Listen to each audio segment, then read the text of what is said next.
who you are. Thank you. Thank you, Claudia. Tell us who you are and what brings you to specifically the Racial Equity Subcommittee for PCCEP. We can use that as kind of an icebreaker and give a few more minutes to people who are trying to get here.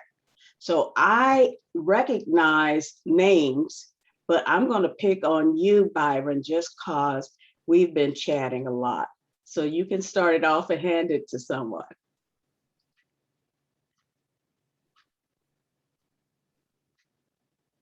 Sorry, multitasking.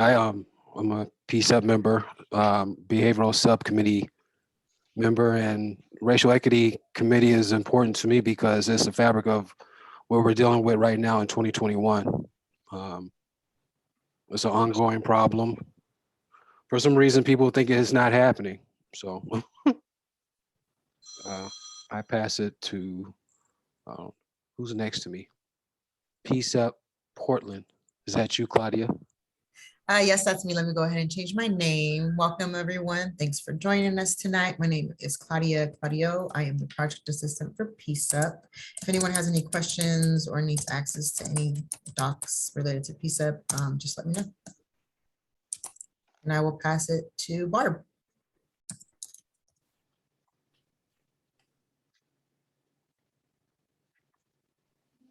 Hey there, everyone. My name is Barb. I use she, her pronouns. I am a PCCEP groupie at this point, not a member of the official PCCEP board. And I've been sort of acting as the chair's left hand, right hand for the Behavioral Health Subcommittee of PCCEP. And I'm here because I like to know what's going on and support all the subcommittees at this point. And I am gonna pick Portland Cop Watch. Hi, this is Dan Handleman with Portland Cop Watch. I use he, him pronouns. And I also, just for the record, I use a mute button on my phone so I don't have to mute the Zoom and then unmute myself twice. I've been involved in police accountability issues for almost 30 years now, and one of the things that Portland Cop Watch has been doing since the Portland Police started publishing racial profiling data in the year 2000 is doing an analysis of that and reporting on it in our thrice a year newsletter and trying to call attention to all the disparities. So you know, we've been various members of the group has been in attendance at these racial equity subcommittee meetings on and off. But when I saw the agenda today, I made a point of making time on my agenda to be here. So I thank you for talking about this important issue. Well, thank you for doing it. Okay. I hope you will have some good input as we try to find ways to drill down not only in the data that we have, but, you know, data that we will need in the future. Absolutely, absolutely. And I'm supposed to pass it on to somebody, so I'll pass it on to Leah. Thank you. Thanks, Dan. Hi, everyone. Leah Drebin. I use she, her pronouns, community member, and here for a lot of reasons. Here to help the Police Bureau be better for community, but also here to help make a more equitable place for friends and family who do not have equity, such as my daughter, right, who is not white and gets treated inequitably because of the color of her skin. So that's why I'm here. Thank you. And I'll pass it on to Mary Claire. Oh, did she log off? All right. Pass it on to Tia. Okay. Hello, everyone. My name is Tia Palafox, and my pronouns are she, her. I'm a member to the Behavioral Health Subcommittee, but like to join all the PCCEP committees when I can. Like to listen in and learn and be part of the community. Thank you.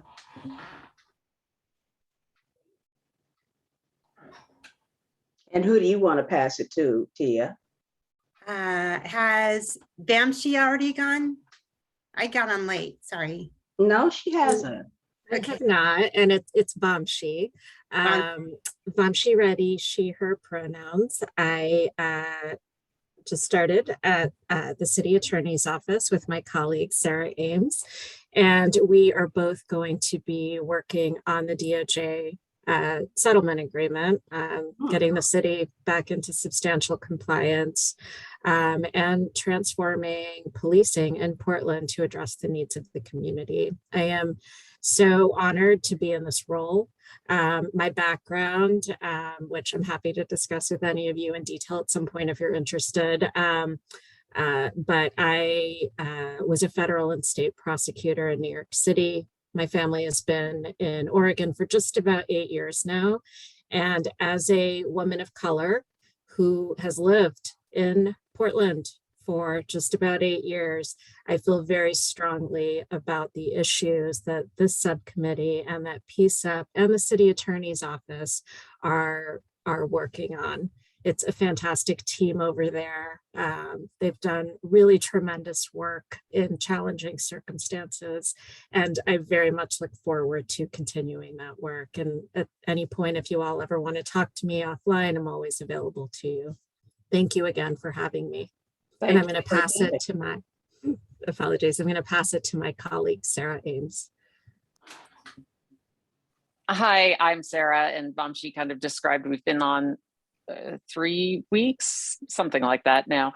And I have been living in Portland since I was in 8th grade, and I spent a couple decades working in public service communications, community engagement, and for other public officials and bodies, including Portland Public Schools. I then went to law school and more recently become a labor and employment lawyer, but always itching to work on some of those issues of transforming large institutions that do not serve people well and play a critical role in our community. And I think that I'm thrilled to be here and working for the city and with Bombshe on these important issues and with all of you. And so I've seen a number of you at some of the prior PCCEP meetings I've been to, and I hope to continue to go to as many as I can. Thank you. Oh, who do I pass it to? Let's see. Well, let's see, there's Dallas and Coyne. How about Byron? Okay. I think Byron already spoke. Didn't you speak, Byron? Oh, did he? Yeah, Dallas. I'm sorry, I was also a minute too late. No worries. Dallas, Coyne, or Marlon? Okay, Dallas.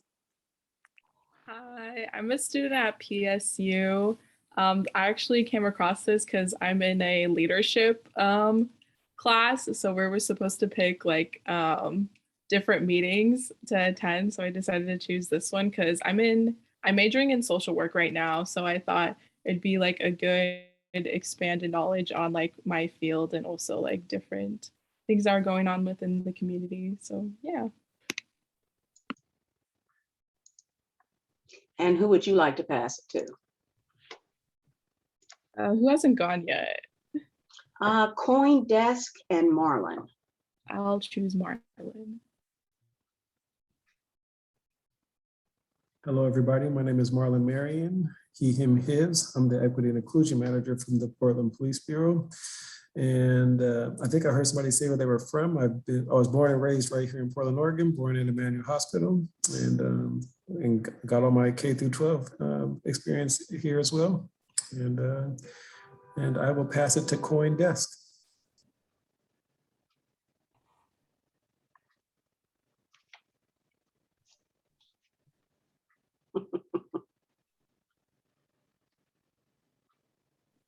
Is the desk unstaffed, just on record? Hello? Well, while we're waiting on them, let's see. I think everybody else has gone. Amy, have you had a chance to speak? No, I've been patiently waiting for you guys. I'm good. Amy Anderson here. I'm chair of the Behavioral Health Subcommittee. I came tonight because I want to support everyone in our future adventures in learning. So thank you. Okay, Coyne Desk, anybody there? Okay, that just leaves myself because let's see. one of these, let's see. Yes, okay. The call-in user you see, that's Dan for Cop Watch.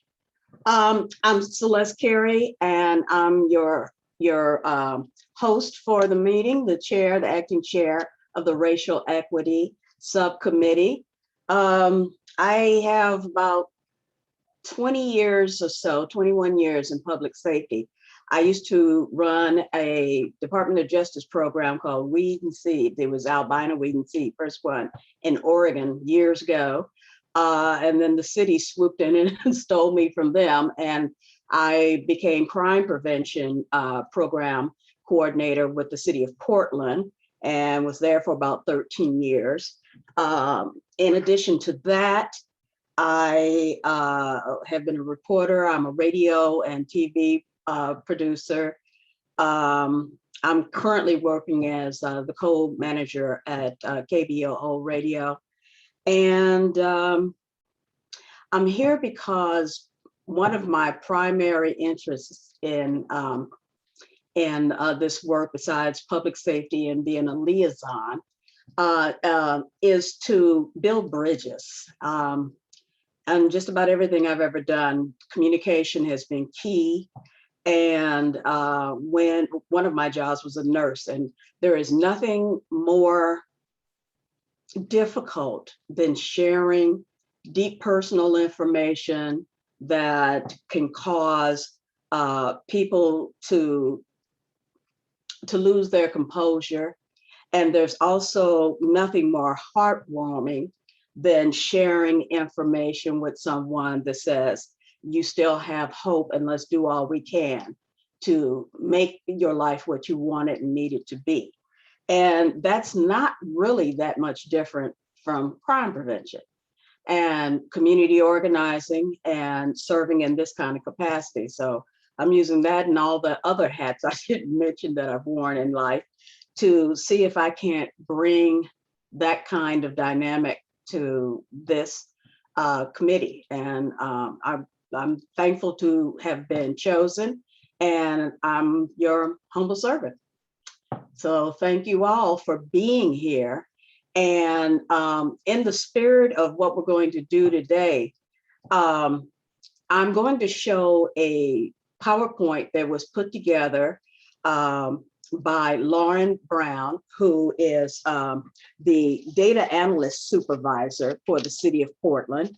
And through the savvy and skilled connections that Marlon has, we were able to have a meeting with Lauren and Assistant Chief Michael Leisure back in October. And I had promised you that I was trying to get us some information so that we could start understanding the process of the reasoning behind, the rationale behind stops data, the process that makes it either possible, required, what kind of data points are in there, what is the data used for, et cetera, so that when we start looking at data in the future, we know what the process is to understand it, to get that information, and if possible, to change that information to meet the community's needs in demystifying police interactions. So I'm hoping that this will really stimulate questions and help us start looking at new ways of working with the police.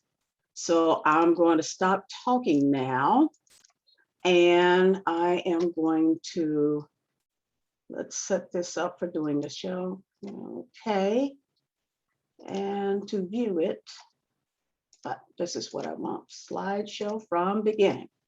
So one thing I want to ask you to do also, friends and colleagues here, is if you have any questions, don't hesitate to stop me, to take notes, please. If there's terms you don't understand, let me know. If I understand them, I'll be mystified. I'll break it down and translate. If I don't, then I will make a point of getting with Lauren or maybe Marlon might be able to help us out so that when we're through with this, excuse me, we'll start forming a foundation so we can start feeling very comfortable with working with the whole concept of stops data. So, boom. This is thanks to Lauren Brown again, as I mentioned. So this is the legal and policy sources for why we collect stops data. All of this, as you see, is dictated by either definitions or laws or rules from either the state of Oregon or Portland Police. And the power behind the state of Oregon comes from our what we call the Oregon laws, but they call them statutes. And they're always being reviewed, so they call them revised statutes. The Police Bureau has three sources: directives, and directives, for example, is what was done when recently the police decided we're going to stop having vehicles stopped for things like tail lights, broken or missing, license plate lights. I see your hand, hold on, give me a moment. And most recently, expired tags. Standard operating procedures or generally things that are gonna come and Bonnie and hold on, let me make sure I got all my names here right. If I mess up and I get the definitions wrong, please correct me. Oh, Leah, no, not Leah, I'm sorry, Sarah and Bombshe, if you could make sure I say them correctly. So those are directives. They're not necessarily a rule or a law like the Oregon revised statutes or like laws or ordinances that come down from the city, but they're directives made by police management and leadership. Standing operating procedures or acceptable processes and procedures for doing things, and these are usually set by Department of Safety Standards and Procedures. And then I'm not sure exactly what standard practice is. Could you explain that one, Marlon? And then I'll get to your hand. I think that's you, Dan. I believe standard practices are just what they've traditionally done in the Bureau. I don't think it's a legitimate term that we've used. Like it's not like something that's legitimate. As it pertains to directives, directives are generally our policies. So I'll just go ahead and make sure that. And then lastly, the example that you gave is something that they're encouraging currently, but it's not technically a directive yet. So they're encouraging leaders to not make those kind of stops. But depending on what the data says, depending on whether or not that effort or that approach is making any changes, then we can go back to the drawing board and determine whether or not we want to make that a directive or not. And so yeah, that's all I had to add, Celeste. Thank you for calling me in. Okay, thank you. And I might add that when we're looking at things that we want to suggest or recommend, if you notice that there's been a good directive, we can take that up, look at it, make sure it encompasses what we feel will improve policing and both accountability for the police and for our residents of Portland. And we can recommend that to the PCCEP as a whole as something that can be adopted. And now, is this you, Dan, with your hand up? Yes, but okay, Mr. Marion, yes, but Mr. Marion said what I was going to say. Just to be really clear, the chief was very deliberate when he made the guideline for the Bureau for the officers not to pull people over for things like broken taillights and stuff like that, that it's not going to be changing the directive. And his logic was that because those things are allowed under the law, he doesn't want to make it so that if an officer does that, that they get disciplined. However, there are other things in our directives that are legal, but against Bureau policy. So that's something that maybe we can talk about when we get to the recommendations part. Thank you. Okay, please put that in your notes, and that indeed can be something that goes on our discussion. as we go further in these meetings. Thanks, Dan. So what is a stop here? This is your definition, and it's really important that you notice that it says a temporary restraint of a person's liberty. What makes this different is that it's restrained by either physical force or a show of authority. So in other words, you're not free to leave. This is perhaps a initial step before somebody would be arrested or detained. You are being detained, but this would be, you're not at liberty to leave. And so if you try to leave, you could be considered as, well, breaking the law simply.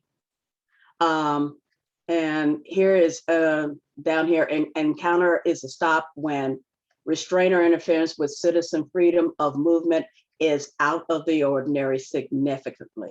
So it's not like they're saying hello or asking you if you're okay. This is when restraint or interference of your freedom is a very significant, important feature of the interaction.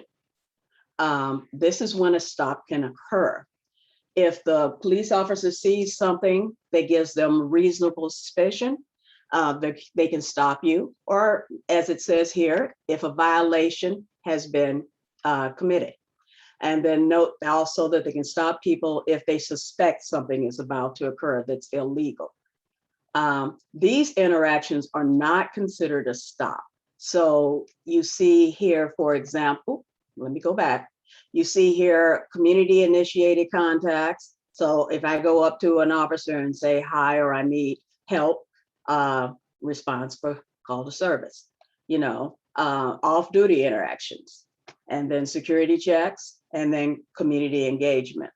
And community engagement might be a little bit different from community initiated contacts, because sometimes people walk up to a stopped car or walk up to an officer they see, and they just want to ask basic questions. Where is the library? Can I cross here? Things like that. So community engagement is like when they come to community meetings, neighborhood associations, your parties, special events, and things like that. Okay, what stops do you need to request or require data? Right here in this page here, you notice you have print in green and blue. Green is all what happens for Oregon. Blue is police or Portland initiated laws or practices or procedures. So traffic stops, and this is not associated with a call. I kind of have a question for this, Marlon and my city attorneys, because it seems to me that while it may not be associated with a call to service, it also could be a call for service. I mean, in response to a call for service, if the vehicle fits a profile. Is that correct? And I see the hand up.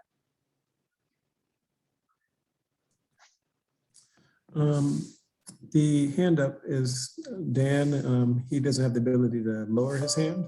Yeah, I know. Oh, sorry. Oh, it hasn't been lowered yet. Okay, I understand. Okay. Yeah. Additionally, can you restate the question real quick, and I'll see if I can do my best and respond to you. Okay.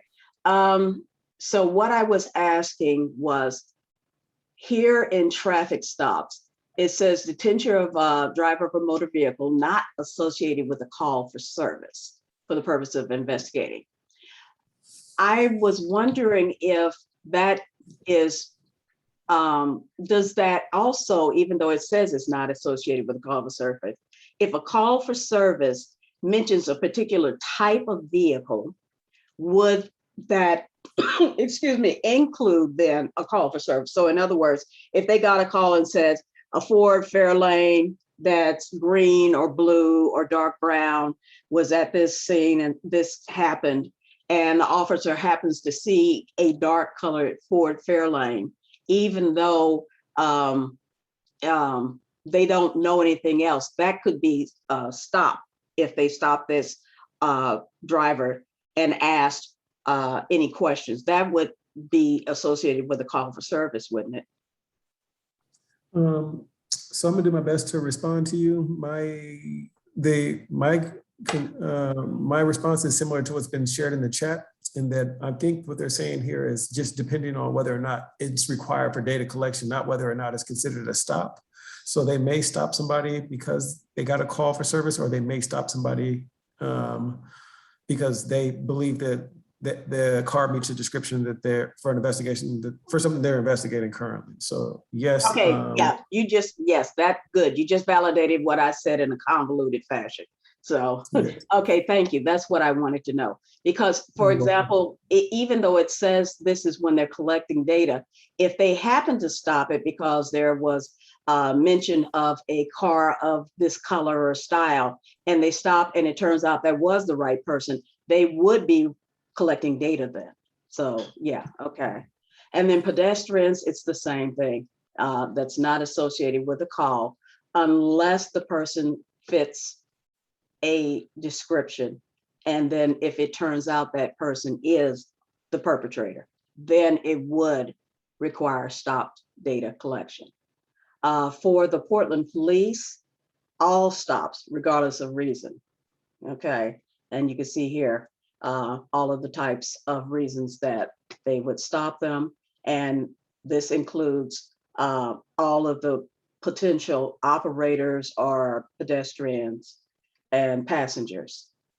Any questions? And I know you can't get your hand down. I'm still trying to look. Is there any way you can get that down for me, Claudia? Because I'm trying to juggle that and the chat. Let's see. Yeah, if you press escape, it should let you exit out the slides. No, not out of the slides. Get Dan's hand down. His hand is. Oh yeah, I can put his hand down. Sorry about that. Okay, good. Yeah, thank you. No problem. Okay. Okay, next slide, data collection history. Oh, somebody else raised a hand, okay. No, Celeste, I was just asking about what questions you asked us, if we had any questions about on a previous, yeah. I'm asking, does anyone, are there any questions? No. Okay, perfect, okay. So let's go to the next slide, and this, the history of data collection. Let me move this over so I can see there. This is when the Portland Police Bureau began collecting data. It started in 2001. Recommendations for the Blue Ribbon Panel, and then Bureau-wide. It started in 2003. And then, as you can see, we've been doing electronic data collection for about 10 years. And then, as you see here, Oregon as a state passed a statute which mandated that the police follow, Portland police specifically, follow state guidelines. So there's been some minor changes in their collection practices, but this is the history of data collection. And then data collection monitoring. This data collection system has officers tagged to enter information if they stop. And CAD, that's computer aided data, isn't it? Some of my public safety knowledge is a little rusty.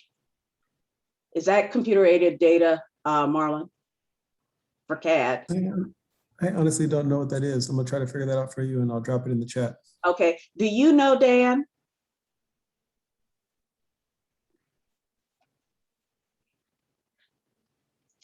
Yeah, I think it's either computer aided or computer assisted or something like that. Yeah, you're right. Okay, thank you, thank you.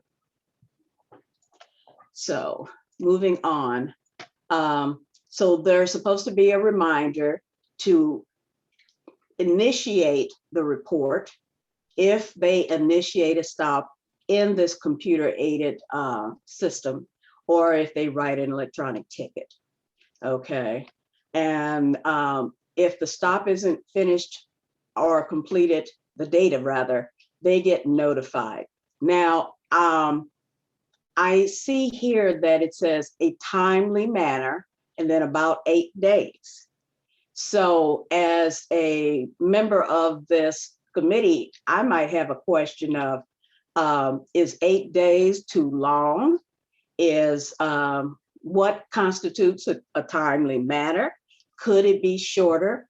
What are there specific requirements that it be 8 days? And I think this is important because it makes sure that there's no gap in memory when you go back to complete the data. So, you know, that's one of the things you might want to ask later on when you get a chance to talk to Lauren. Why is this set up this way? And then if it's, oops, let me go back. If it's not completed, then command staff, the management team is notified. And so they sit down with the officer and said, hey, where's this information? And then as you can see, all of the other law enforcement agencies in Oregon use that state system that relies on the officer remembering to fill out the survey. Okay, we don't, we have that mask. So that helps us have a higher accountability. Now it says more than 99%, which is good. But again, maybe it can be improved upon. Almost anything human beings do can be improved. So it's just something to consider. But now you know the process and how they start monitoring what the police officers write when they make their stops. And you can see that it's also audited, not just monitored, but audited to see if it's done correctly. So this is about what data is collected here. And again, anything in green is Oregon and Portland are blue points. As you notice right here, there's certain data points that are required by the state. And we have to stay compliant. So Portland Police Bureau can't change the data collection for these points that prevent them either reporting it or add a category that's not listed by the state. So for example, if we wanted as the PCCEP and participants to change one of these data points, it may be a tough sell. And what we would have to do is figure out how really relevant that data point is for us. And we would have to get champions to help lobby the state to make that happen. It's not impossible. It can be done, but that's one of those points that you remember, it will take a bit of work. It won't be instant. However, whatever PPB collects that's not required by the state would be easier to consider changing or modifying. So let's get into it. This is the stop information. And you see here at the top, these are all things right here that are required by the state and we cannot change. And then down here in the blue, the two things in terms of stop information and the subject of the stop required or added to by Portland Police. Any questions, comments? Okay. Let me check this. Okay. I see in here people are wondering, will this be stored? I got it today. So as soon as I get through with the presentation, I'll be talking to Claudia about getting this posted for us to review. And I don't think there's any restrictions on me sharing it, but give me a couple of days to make sure. And once I find out if it's permissible, then we can have it disseminated by email. Is that okay? So stop information. Let's go to the next next slide rather. This is the demographic data. Hold on, let me minimize this so I can read. Okay, notice everything in here is green. Okay, and one thing that's really important about this is perceived. So this goes to how sophisticated an officer is with recognizing demographics. And this could lead to error or, to be very kind, say mistakes, and how the demographics are collected. So that might be another thing that you may want to ask questions about. And then in terms of gender, it's really important that you think about how does perceived gender especially play in for stops of our transgender Portlanders and how that data is collected. And bear in mind, again, this is state. So if we want to have modifications, that's where we would start with this. For the next slide, the reasons for stops. And if I'm going too fast, I'm trying to check the chat too, so I'll slow down a little bit. I just want to make sure I don't run out of time. All the causes for the stops. And as you see here, this aligns with the state definition as well as every other jurisdiction we have. Okay, the probable cause or of other crime. Notice that this is a Portland definition here. And this was added in 2020, just recently.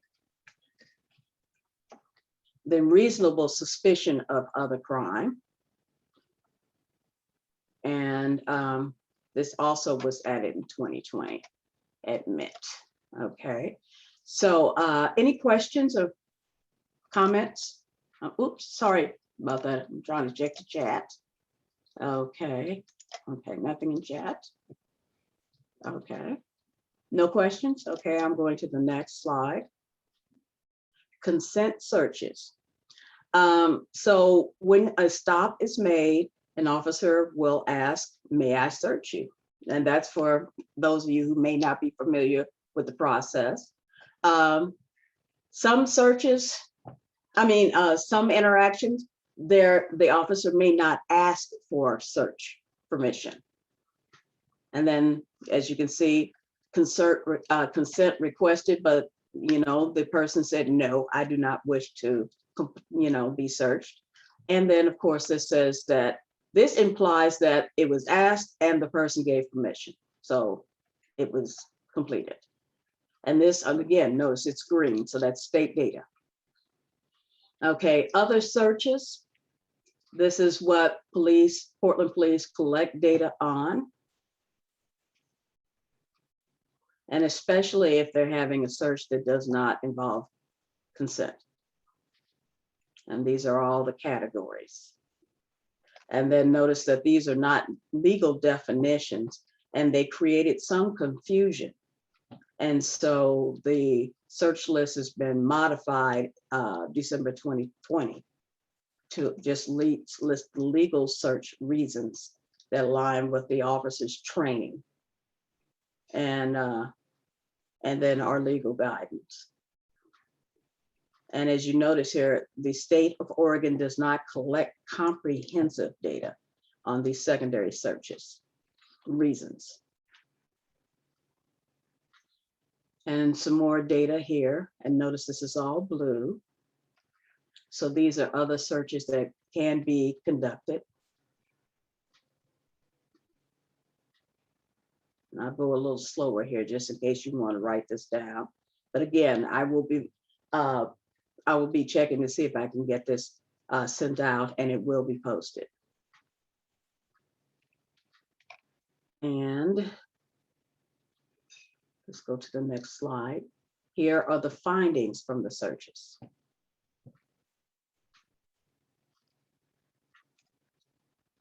And here, there's a note here about weapons. 2020 PPB started to track gun recovery through stops. And then other weapons. So that other weapons, would be probably knives or pipes, bats, anything that could be used to inflict harm on a person or property. Okay, anything new in chat? Oh, that is a good question, Amy. No, I did not consider colorblind. The best way, just in case I have someone here who is colorblind, I tried to mention it earlier, but I'll repeat it. The items at the top are the green ones. And then for this specific slide right here, under the second weapons, or rather, let's see, under weapons, there are two sub bullets. Weapons firearm, that is blue. So that is Portland Police Bureau rule or regulation. And then this weapons other is also blue. So that's also Portland PBB. Okay.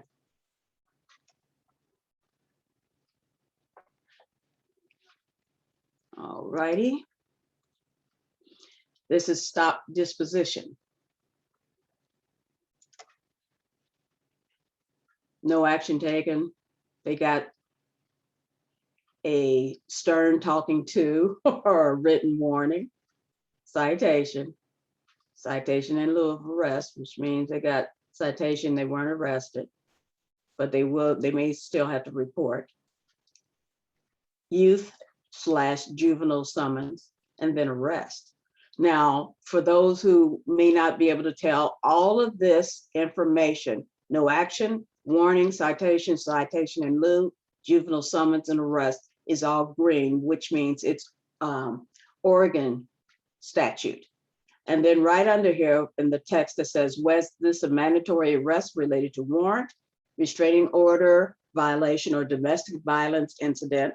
That is also in green, so it's state mandated. Right under that, the next text that says voluntarily added in December 2020 as state's request. That's just explaining that to help better understand how some arrests are mandatory by state law and then unrelated to the traffic incident or the traffic stop or the pedestrian stop. Okay, any questions? No? Okay, now this is really important, and I know all of my colleagues here from mental health want to make sure that this is listed. This is blue, which means it is Portland Police Bureau stop and data point. A question you might ask yourself is this too subjective? Is this too difficult for a person to know if somebody has a perceived mental health issue? There are various forms of mental health challenges and obstacles that may seem, what's a good way of putting it? It may not seem like it's a challenge, you know? For example, if a person was stopped for something that may be the result of being colorblind or having dyslexia and not reading a sign right, dyslexia might make them put a turn signal on for a right turn when they're making a left turn.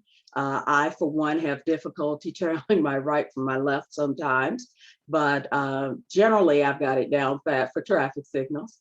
But this is just something to consider. Do you think that this is a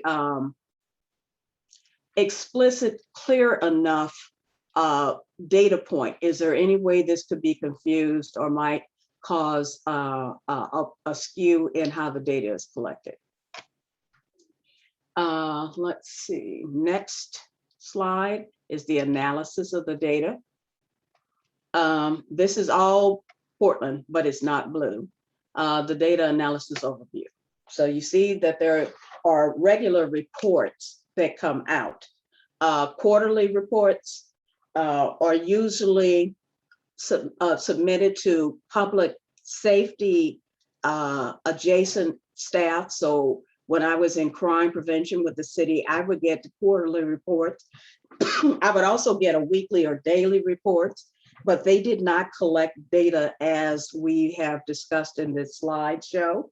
So if you really want to key in to the data analysis overview, you would always look to the quarterly reports and the annual reports. And then the State of Oregon Criminal Justice Commission also produces an annual report that summarizes the information submitted by Portland Police, and that's be released in the end of the year, every year of the calendar year. This is the information that's in the quarterly report. And as you see, it does ask about race and ethnicity, excuse me, and perceived mental health. Some important information is it does break it down by precinct, but not by neighborhood, and not by shift. So you would not be able to identify a specific officer or a specific neighborhood looking at the quarterly reports. And then as you see, it doesn't keep benchmarks or safes, searches rather, or the disposition of the stop. The state analysis here done yearly. And again, CJC is the Oregon Criminal Justice.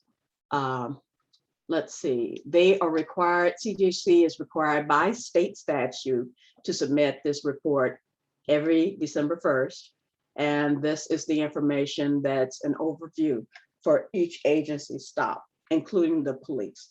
So the rates for stop, searches, hits, and stop disposition. Marlon, what are hit rates? Hit rates are when they make a stop and they believe that they found something like a weapon or something. It's the likelihood of them getting what they were looking for when they like have probable cause that they may have a weapon or something on them, or drugs or whatever they were looking for at the time. Okay, thank you. Veil of darkness is the closest we're going to get to shifts. So daylight and nighttime stops. And okay, here's a better definite spelling out of hit rate. So hit rate analysis, it compares the search rates perceived across different perceived race and ethnic groups. So this lets them know how successful the search was. In other words, did they stop a bunch of people and none of these people had any weapons or contraband, et cetera, et cetera. That's an important piece to keep track of when you're looking at if there is a high percentage of people of any group being stopped and not being part of the problem. And then predicted disposition analysis. And this looks to see if these pairs match and if it's predictive of stop rates. Okay, I see something else in the chat. Okay, we may be running a little late. I see this. What does it say? I have a question about the meeting. It goes into 7:30. Oh, okay. This starts at 5:30 and I believe it goes into 7. Is that correct, Claudia? Because I noticed our agenda was a little wonky too. It had stuff in the wrong order and I meant to say something. Sorry. Yeah, so the meeting goes till 7 o'clock. Okay, so I need to speed it up here. So where are we now? Let's see. Oh, okay, and I just let Jared in there. Yeah, I let him in. Okay, let me make this small. Okay, so you can see what's in the quarterly report. Okay, let's go to the next. This is where I was when I stopped. Okay, let's go to another. And this is the police annual report. Okay, so you notice there's different information that's included. And so one of the ways that we could do our work is by collecting both reports. I think it gives you a much rounded picture of not only what the police are doing with stops, but it collects different data points. Okay. Some of this is in jargon and I'll see if I can kind of break it down. Okay, so cross tabulation. It's looking across different categories within, say, stops, and looking at them as a whole and making sure that you match up the related data points. And okay, I'm going to need a little help here on descriptive and multivariate statistics. What is that? Can we have that broken down to English, please? I believe descriptive statistics is like univariate analysis. It's like showing the graphs that shows how many of this particular group. So it's very basic. Multivariate analysis is when it's adding more than one variable in an analysis to make sure that we're not accounting for something that we shouldn't be accounting for. So it can account for spurious relationships, I believe. So when you do multivariate, you can add multiple variables in one analysis. You're not just saying this leads to this or that leads to that. You're saying I'm accounting for all these different things: their race, their class, their gender, their sexual orientation, their income, time of day, so, mental health status, all of that. Yes, it's just a little more sophisticated analysis. Okay, thank you. And so as you can see, and statistical benchmarks for stop, reason, and searches. So this identifies any disparate outcomes, any different or outlying outcomes and results for race, ethnicity, sex, etc. This is our traffic benchmarks. Let's see, injury collision benchmark. Okay, estimate racial and ethnic demographics of drivers. Okay. Unbiased indicator, since injury collisions usually require police response, right? Can also be a general indicator of driving quantity and behavior. There we go. Okay. And these are the non-traffic benchmarks. So these are the violent crime and victimizations. And this would include things like domestic violence, etc. Okay. Let everybody read that. And I'll check chat again. Okay, okay. I see you have a raised hand. Is that you, Dan? Go ahead. Yeah, so this benchmark is the one that we've been objecting to for quite a while, where the police are saying that people who are victims of crime are most likely to be the ones who are stopped by police. I don't understand how that figures in any way, shape, or form. A person who's driving and the police officer sees them commit a traffic violation has nothing to do with whether or not they've been victimized by crime. The way this is used is because African Americans are stopped way disproportionately to their representation in Portland's population, and by putting this particular data point in, the Portland police say, "Oh, see, so well, you know, we're not way off when the gang enforcement team or whatever it's called now stops 60% of the people they stop are Black. That's because that's how many people are victimized by crime." And I'm still trying to fathom why they say that, but I think this should be flagged as something that's very problematic as the committee does its work. So what I would ask you is to please put that in your notes. And what I would like at the end, I'll make sure I put my email address, and you can send information to Claudia and Theo and I so that we can compile a list of questions for when we have someone from data talk to us and explain this one. One of the good things about discussing this one is it is a Portland report. And if it is not required by the state, it is easier for us to ask and possibly change. So thanks, Dan. And let me check chat real quick. Okay, and if you could pull his hand down, please, Claudia, thank you. So hold on, let me get this out of the way and make sure I'm in, okay, yeah, this is the right order. These, the annual report has stopped benchmarking these. So census, because they're saying it's not a reliable estimate. Bear in mind that we are asking the officers to guess a lot of information. Because if you notice, it said their perception, the perception of race or the perception of gender or age. So that it actually fits right in here as to a good reason maybe to stop using this as a benchmark.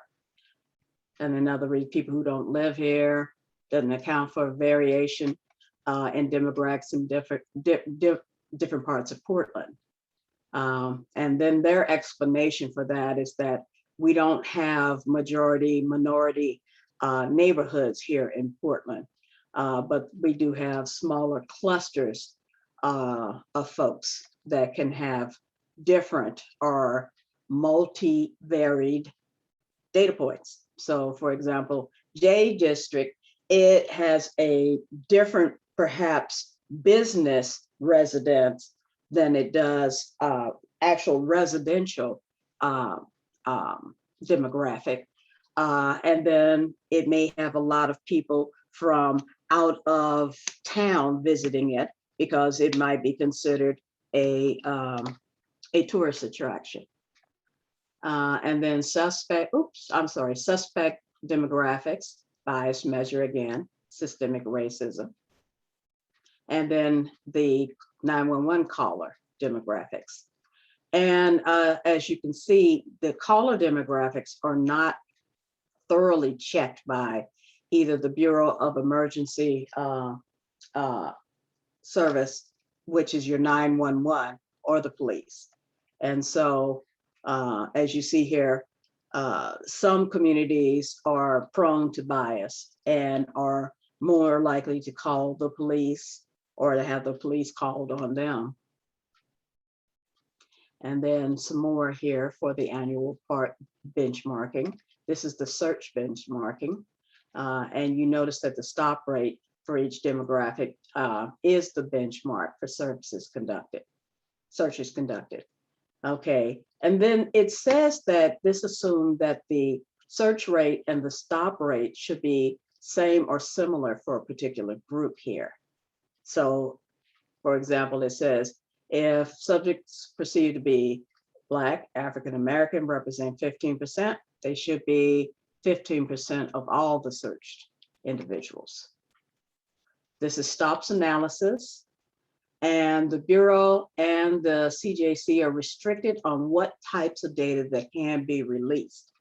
And you notice on here that this is supposed to be statistical purposes only, and it may not reveal the identity of a stopped individual. And I do recall you bringing this point up, that raw data had been released that included people's names and addresses, Dan. And so this is something that when we're doing any kind of audit or whatever, we want to look at, even though it's not primarily our mission, but it helps the police recognize, okay, there's some information in this this data you have released that needs to be redacted to protect people. So that's stops analysis. And then here are the reports that you have put out by the data department. And these are the changes. Modifications can occur when the state of Oregon adjusts the stops data collection requirements. So of course, that's the green. Blue is the second one. The Portland Police Bureau's analysis of stop data identifies the need to change it or add data collection points to give you some additional context or clarity, or have a more complete analysis. So changes to the state law or the Portland Police Bureau policy requires collection of more data or change data points to monitor the impact of the policy changes. So for example, if there was a policy change, the law that determines the collection data points would be changed. I hope I said that clearly. If I didn't, raise your hand. Okay, let me check. I know that's not the real population. I think it is 6 to 7. Well, no, we lost a bunch of people, so 6% it is. Yeah. And that was protest force. Okay. What did you mean by that, Dan, here in the chat? Oh, I'm going to call you Chair Carrie here because I try to use respectful titles for people, even though I've known you for a long time. Chair Carrie, you were referencing something that I brought up at a PCCEP meeting where I said that people's names were released to the public. This was in a public records dump that the cities put up about people that were arrested at protest actions last year or subjected to force at protest actions, and their names and addresses were included in those reports, unredacted. I've never seen the raw data for traffic stops posted that way, but it's possible that maybe there's something else that I don't know about. I was also about to type into the chat that the percentage of African-American drivers stopped in Portland last year was 17%, and that's the first time that it matched the benchmark data for traffic crashes. Usually the traffic crashes are around 9 to 11%, and the traffic stops are between 18 and 24%. So it could have something to do with the pandemic, why they finally matched up. I think that, that's a much more reasonable benchmark than the one I was talking about before. But the thing that's not included in this presentation that you've just given us is that there's speculation that the police put into these reports to say probably one of the reasons the number of African-American drivers who are stopped is so high is that so many people who don't live in Portland drive into the city and then they get stopped by the police. And so again, I'm going to put this in my notes, but something to think about is can they put into the data points, is the driver from Portland? Because then they can prove that. But if they're going to say that, they should be able to prove it. They shouldn't be speculating like that because it just sort of, again, tries to deflect from the big question that we're at here. I believe now, I want to finish this, but I believe there is a slide that said that what the data collection was for out of town drivers, but I'll check after we finish this. So here's the change process. If you want to change data points, because I know that's been something we've talked about. It was talked about before I came on board, and I also picked up the question. This is the process for making changes in the data points. Okay. So this can take a while. This is also not instant. So once the changes are approved, it has to go through the review process for development of the data point, make sure it's refined, that is clearly stated and articulated, and then to train the people and to then make the change. And depending on how complex it is, it can take a while. The analysts are the ones who determine the data collection criteria. And they're the ones that made this PowerPoint for us. Then developers in public safety technology division, they also have to make changes. And then you have developed training for it so that the officers know how to implement a stop according to the data requirements, make sure that they catch every element that they need to make the data relevant and accurate. And then you can see this is the latter 2 points for the change process. And that is it. So thank you for your patience. I know I was a little slow and tongue-tied because I'm brain dead at this time of day. But are there any other questions, concerns, points? And I do know we have Jared here as well. And it looks like Mary Claire is here. So Tia has a question. Okay, you do not understand how it is okay for data to be compiled on perceived demographic answers, and then the data is perceived and not accurate. That is a good question. So that would be, I would ask you to put that, I'll copy it myself here, but that would be something that you would put in your notes, and you would send in, so that when we have Lauren or whoever our representative is come in to speak to this, we could speak to that. Let me take a quick look at that slide and see if Can I speak to that real quick? Yes, go ahead. Please do, Marlon. I like Dan's approach, Chair Carey.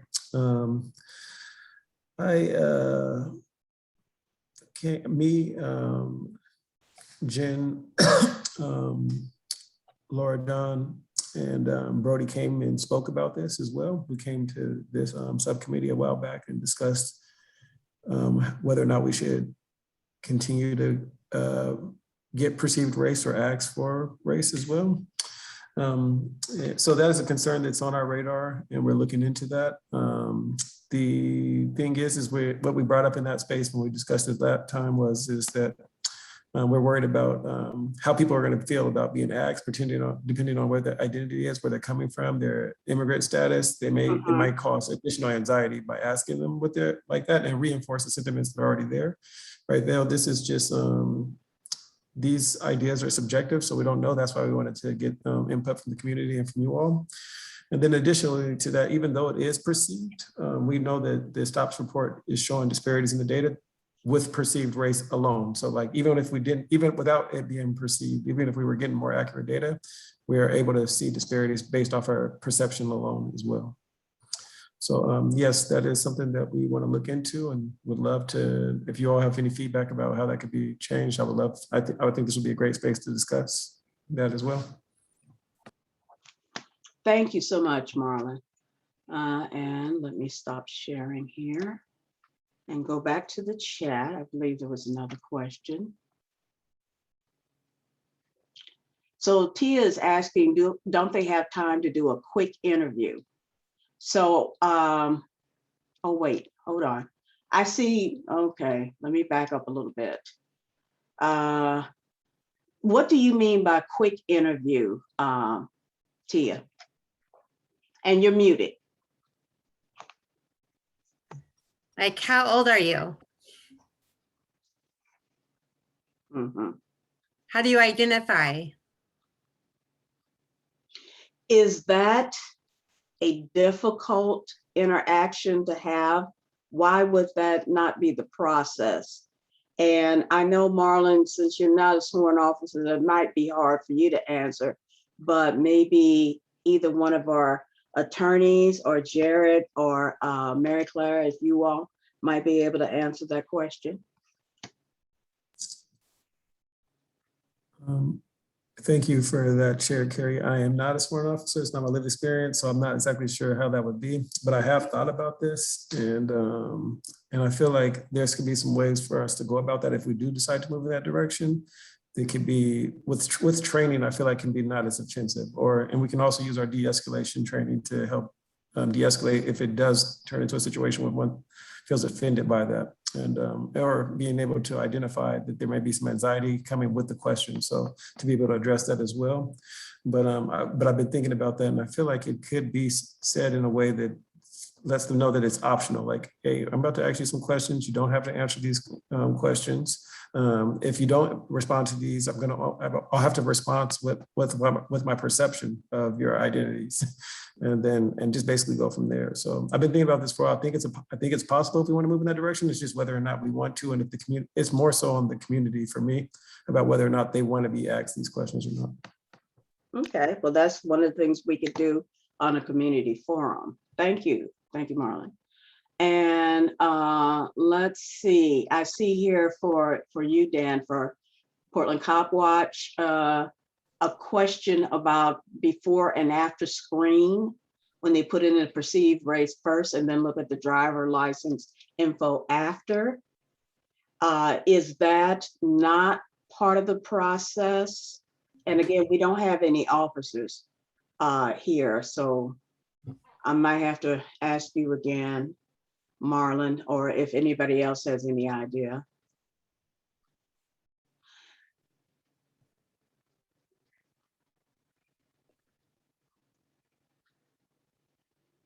I'm sorry, I'm reading the questions and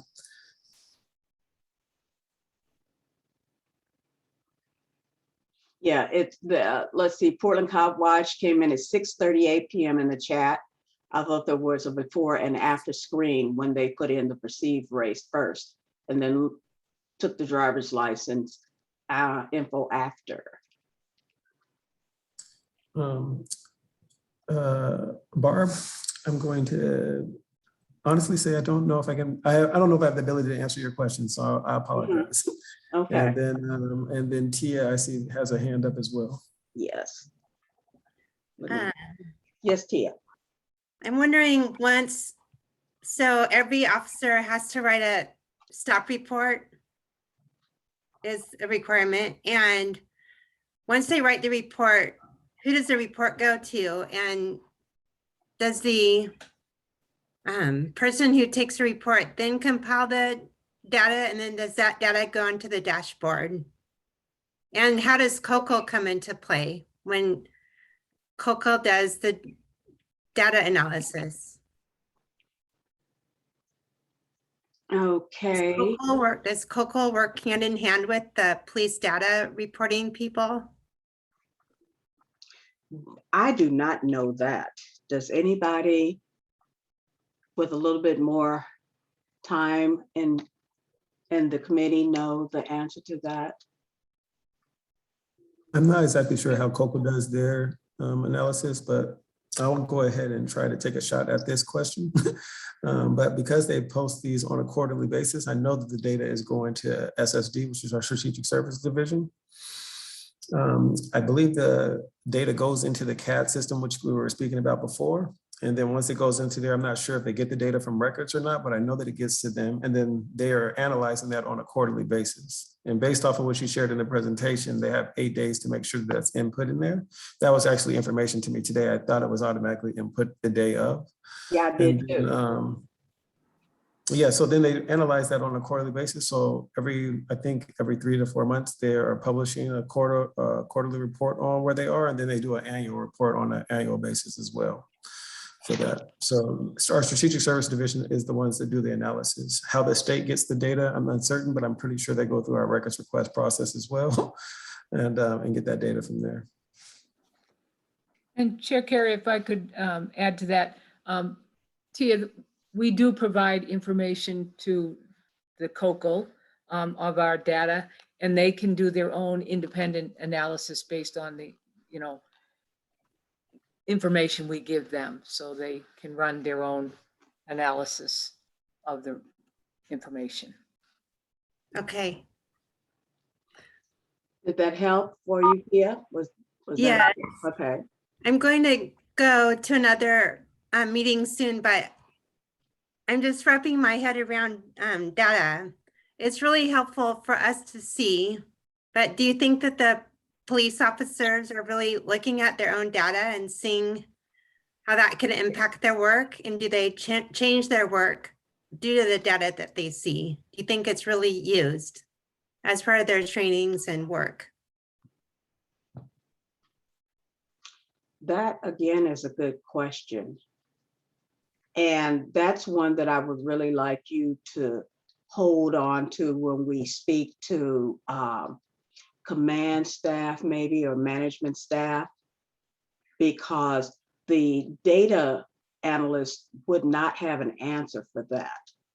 That would be something I think that would come out of either training when they first come in, or when they're doing a review an evaluation of their job performance, or if they're doing surveys of officer satisfaction with the jobs. But I think that's a very good question. So please send that one to us, Tia, and thank you. I'm sorry to keep jumping in here. Thank you. No, please do, Marlon. Yeah, Carrie. I can't speak. I don't want to speak for the officer experience. We used to have someone from leadership, a sworn member, come and be in this space, and I would love to see that come again. I think we've just been really busy lately, but they would be able to answer those questions. However, I do want to just make it clear that we are constantly talking about the stops data in the chief's office and trying to figure out ways to address that. So I know that at least at the leadership level, that this data, what's coming out of this data is a big part of the conversation that's happening in that space, at least within the chief's office. So if not because it's coming up on its own, I'm definitely bringing it up as well. So I just wanted to say that to you, Tia, before you left. And hopefully I'll see you, if you're going to the race talks thing, I'll see you in there shortly. Okay, sounds good. Tia, Thank you. Tia, can I also add for your information that this information is considered by the training division as well. There's a needs assessment done every year, and stops data and all the rest of our data is part of that consideration as to what, you know, aspects need to be trained on for the Bureau. So it Okay. is used. Okay, good. I like that. Thank you, thank you. Yeah. And I see a hand up. Mr. Handleman. Yes, thank you again. I'm sorry. This is just, again, something I've been looking at for a long time. So the compliance officer's report, I noted in the chat, included the screen, the exact data screen that the police use to fill out these forms. And there is not, even though I thought there was, there's not a thing to say afterwards, you know, what was your perception when you stopped the car, and what is the actual race of the person that you discovered if you took their driver's license. So that is something else I put in the handbook of things to talk about later.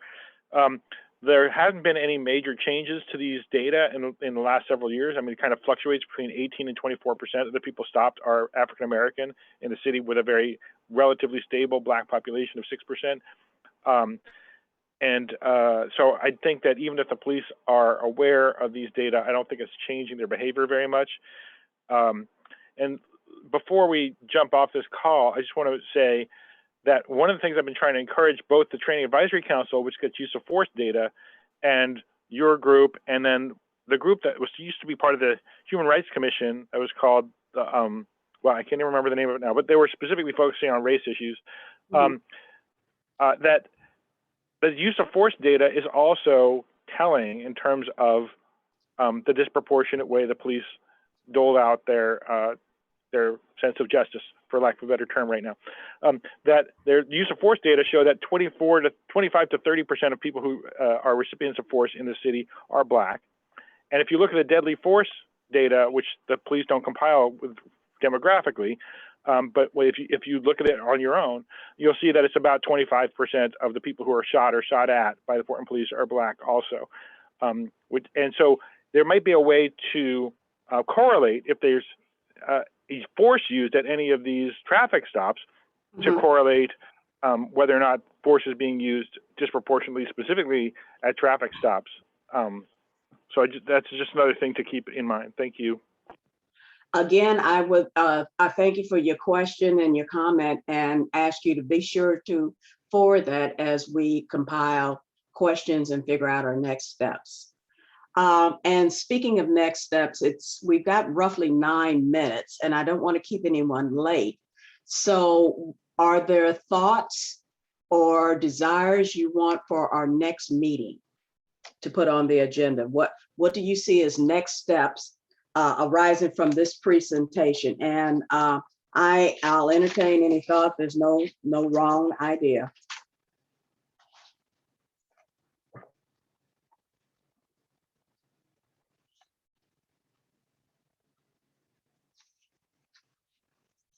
Nothing? Okay. Well, I guess what I'll be looking for is your questions, and then Marlon and I will see what seems to be a next good fit. And if it looks like we have good questions, we can think in terms of bringing either Lauren Brown, who I believe is a supervisor for SSD, or maybe a staff person to answer any questions and give us some additional insight. And if you have some ideas to hit you later on in the day, you can get me. Be sure to check in the chat. I'm getting ready to put my email in here. It should also be available on our website.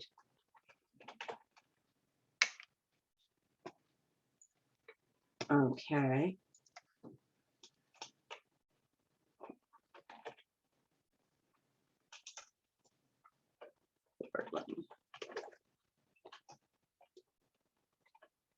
Okay, there it is. And I want to thank everyone for coming. Any follow-up comments or questions for our guests? Well, thank you. Chair Carey, I had one more thing that I noticed the entire slideshow where it said the justification and reasons the police are collecting these data did not mention the DOJ agreement at all, even though I think it's paragraph 146. I'm sure Jared will correct me if I'm wrong, but that says the police have to keep collecting these data, and it's one of the only mentions of race in the entire settlement agreement. That is a good point. That is very important. And I'm not quite sure why it was left off, but I think, you know, in all honesty, it's really important that the police do acknowledge that the DOJ is a important reason why we are refining the kind of data that we're capturing as well. So again, I would ask you to please put that in your questions, comments, and concerns.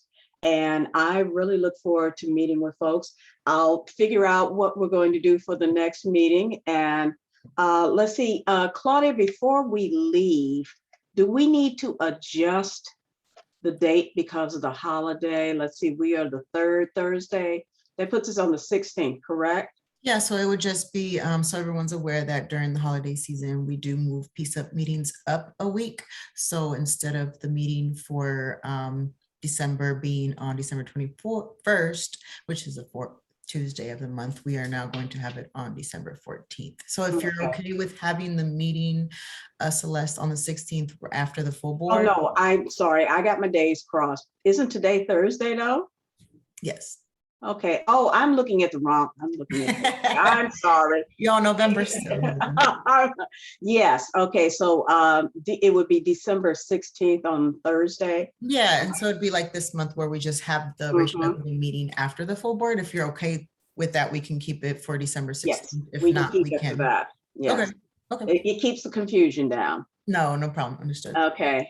And thank you everyone for attending. Thank you all of my City of Portland colleagues for taking time out of your busy day and coming and sharing information. Thank you, Jared, for coming.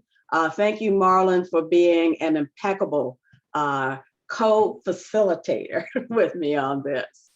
And I look forward to working with you next month. And I encourage you to bring more community members, please. You know, we are sending out invitations to some of the original attendees for the COPL meetings and such, but we want to expand it. And I'm hoping to, in January, have some broader forums and meetings where we can get more community participation. So share your ideas and your thoughts with me. And thank you again for coming and supporting and asking great questions. Look forward to working with you next month. Bye-bye. Claudia, before you